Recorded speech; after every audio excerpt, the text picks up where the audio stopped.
Bonsoir les PC. Alors, comme promis, je vous enregistre la correction de l'exercice numéro 1 du TD de thermochimie du premier principe. Alors ça commence avec la combustion de la pyridine dont on doit écrire l'équation. Donc d'abord, je vais la représenter complètement, hein. Donc évidemment, il y a des hydrogènes qui sont portés par le cycle benzénique. Ça permet d'en déduire sa formule brute, qui s'écrit C5H5N. Bon, maintenant, je vais créer la réaction de combustion. Donc, on vous dit que la pyridine est un liquide incolore, donc je la prends liquide, et puis qu'elle va donner du CO2 gazeux, de l'eau. Alors là, il faut regarder l'énoncé, ce que dit l'énoncé, sinon vous faites une hypothèse. On vous dit que l'eau est liquide, et on vous dit que vous avez du diazote, qui est gazeux. Donc, on va équilibrer l'équation de réaction. Donc, je vais avoir une demi-molécule de diazote, 5 molécules de dioxyde de carbone. Ensuite, je vais avoir 5 demi de H2O. Et ensuite, je dois compter les atomes d'oxygène. Donc ici, je vais en avoir 10 et 2,5, donc 12,5. Mais sachant que je dois mettre du O2. Donc 12,5, ça nous fait 25 demi. Donc là, ça va faire 25 quarts. Bon, alors là, ce qu'on fait, c'est pas très académique, hein. Normalement, dans une équation de réaction, vous devez mettre des nombres entiers ou demi-entiers pour les nombres stoichiométriques. Sauf que là, l'énoncé vous dit clairement que vous allez prendre un nombre stoichiométrique algébrique égal à moins 1 pour la pyridine. Autrement dit, ça veut dire que la pyridine a un coefficient stoichiométrique de 1 et fait partie des réactifs. Maintenant, dans la question 2, l'exercice démarre vraiment. On vous demande de calculer l'enthalpie standard de formation de la pyridine liquide. Donc c'est le delta F H standard de la pyridine liquide par deux méthodes. Bon, et si on regarde les données, on voit qu'il y a les enthalpies standards de formation du CO2, de H2O, et on sait qu'elle est nulle pour O2 et N2, puisque c'est les corps simples, c'est les états standards de référence des éléments oxygène et azote. Du coup, on pourra en déduire ça si on connaît l'enthalpie standard de réaction. Or, si vous regardez attentivement les données, vous voyez à l'avant-dernière ligne qu'on a l'enthalpie standard de combustion de la pyridine, qui correspond à la réaction de combustion. Du coup, alors là, je pense que l'énoncé était un petit peu vieux, mais une petite phrase aurait dû l'indiquer quand même. Alors, on vous invite à la question 1 à le comprendre, c'est-à-dire, on a écrit la réaction de combustion, et ensuite on vous donne l'enthalpie standard de combustion. Donc ça se comprend assez bien, mais donc cette enthalpie standard de combustion, du coup, pour cette réaction-là, je vais l'avoir avec le même cycle qu'on avait fait en cours, ou alors la loi de Hess. Donc ça va s'écrire 5 fois enthalpie standard de formation de CO2 gaz, plus 5 demi fois l'enthalpie standard de formation de H2O liquide, moins l'enthalpie standard de formation de la pyridine liquide. Donc ici, je rappelle entre parenthèses qu'on a l'enthalpie standard de formation de O2 gaz, par exemple, qui vaut 0, et de même pour l'enthalpie standard de formation de N2 gaz, ça vaut 0, puisque on a bien les éléments qui sont dans leur état standard de référence. Voilà, ici, normalement, c'est plutôt simple, Nous, ce qu'on cherche, c'est à isoler l'enthalpie standard de formation de C5H5N liquide. Donc là, on obtient l'expression littérale suivante, du coup. Alors là, c'est un petit peu chiant à écrire, je vais vite. 5 fois l'enthalpie standard de formation pour celui-là, plus 5 demi pour l'eau, moins le delta combustion H standard, qui est juste le delta RH standard, en fait. Voilà.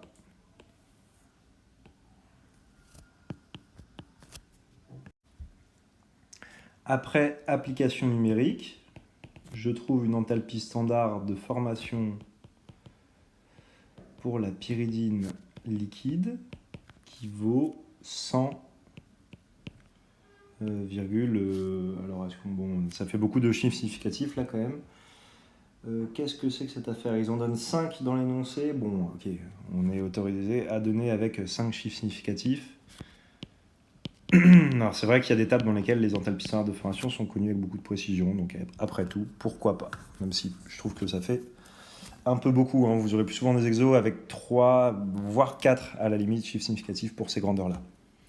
Voilà pour la première méthode.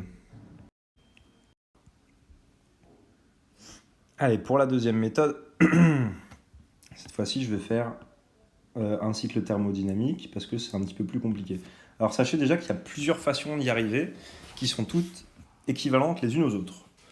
Moi, celle que je vais prendre, c'est, je vais essayer de faire au plus simple, c'est-à-dire d'écrire d'abord la réaction de formation de la pyridine liquide. Donc à partir de ces éléments constitutifs pris dans l'état standard de référence. Voilà. Mais si vous faites un cycle avec la réaction de combustion, vous pouvez vous en sortir. Seulement, ça sera un peu moins aisé.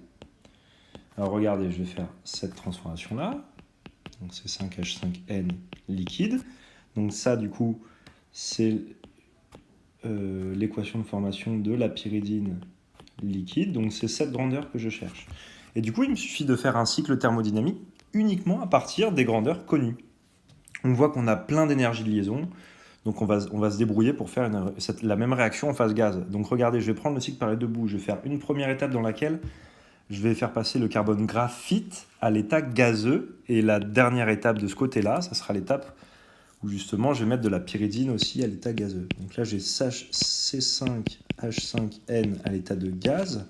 Or on vous donne l'enthalpie standard de vaporisation de la pyridine. Donc ici, ça va coûter moins l'enthalpie standard de vaporisation puisque je fais une liquéfaction. C5H5N. Et puis, de l'autre côté, je vais former du carbone gaz, parce que les énergies de liaison, je n'ai le droit de les utiliser qu'en phase gaz. Hop, plus 1,5 de N de gaz, et enfin, je vais refermer le cycle ici. Par conséquent, ici, ça va me coûter, alors je connais l'enthalpie standard de formation de carbone gaz, donc ça va me coûter 5 fois l'enthalpie standard de formation du carbone gaz. Et maintenant, il me reste à trouver les liaisons que je vais créer et rompre ici. Alors, je vais rompre les liaisons. Déjà, je vais rompre 5 demi-fois une liaison HH. Une demi-fois une liaison azote-azote triple. Et puis là-dedans, ces 5H5, là, il faut aller regarder à nouveau. Bon, je vais la représenter, hein, ça va tout aussi vite. La formule de la pyridine. Donc, c'est-à-dire qu'en fait, on va avoir...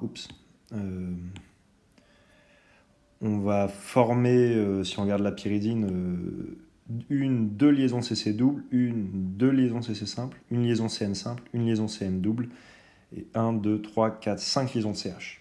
D'accord? Voilà, donc ce terme-là, je vais l'appeler ici, on va dire delta RH standard liaison. Voilà, et puis je vais l'exprimer ici, donc pour qu'on ait la place.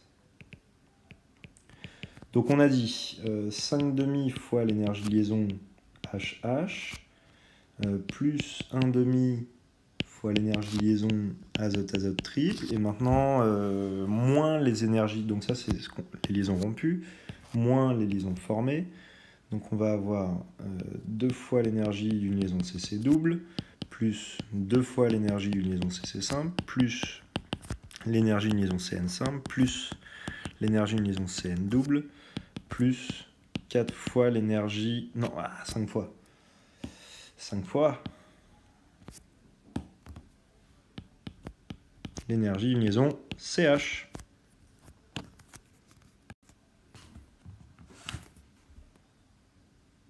Je fais l'application numérique. Et donc j'ai trouvé par cette seconde méthode. Alors là, très franchement, je ne suis pas à l'abri d'une erreur, hein, donc n'hésitez pas à bien vérifier. Donc là, je trouve 216,8 kJ par mol. Donc on voit de façon évidente qu'il y a un écart assez important entre les deux méthodes. Parce que regardez bien, j'avais avec la méthode 1 100 kJ par mol et là 216, donc on a un écart de 100 kJ par mol. Une autre manière de le dire finalement, c'est que cet écart d'énergie, en termes d'enthalpie standard finalement, il y a ici, en fait le niveau le plus haut par la méthode 2, c'est un calcul théorique. à partir des énergies de liaison et de grandeur tabulée. Et puis, le deuxième calcul, qui est plus bas, d'accord, provient en fait de la grandeur. Alors, il y a des grandeurs, il y a des grandeurs tabulées, mais l'enthalpie solaire de combustion, c'est une détermination expérimentale.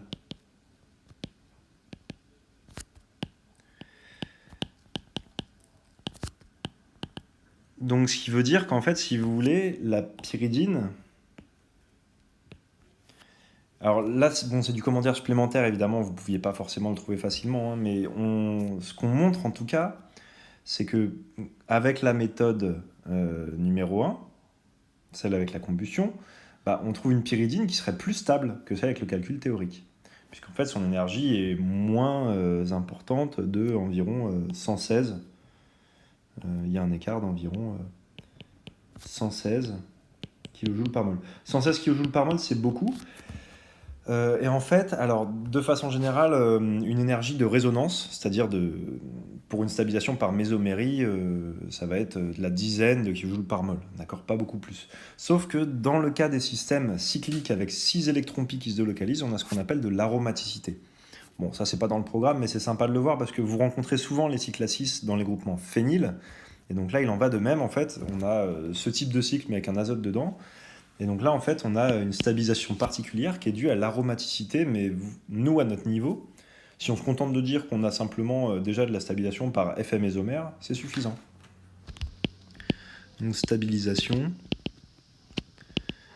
particulière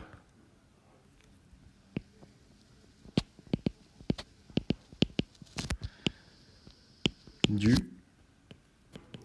à l'aromaticité, qui n'a rien à voir, bien sûr, avec les arômes. Vous pourrez parler d'effet mésomère. Et voilà pour l'exercice 1. Allez, je vous souhaite de bonnes révisions et une excellente soirée.